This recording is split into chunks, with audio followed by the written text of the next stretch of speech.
ఒక ఆవు దూడ ఉండేటివంట. ఆ ఇంట్లో రాము సోము అనే ఇద్దరు పని వాళ్ళు ఉండేవాళ్ళంట. సరేనా, వంగిపోయిన నడుముకు ఊతంగా చేతికర్ర పట్టుకొని దాని సాయంతో నడుస్తూ వారితో పని చేయిస్తూ దర్జాగా తిరిగేదంట.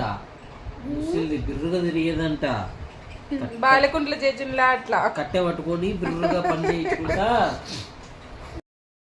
వెంట్రుకలన్నీ తెల్లబడిపోయినాయి. స్టోరీ నాన్న విను మంచిగా. ఓకేనా ఓకేనా. తల మీద ఉండే వెంట్రుకలన్నీ తెల్లబడి నల్లగా అయిపోయినాయి ఉండేవి.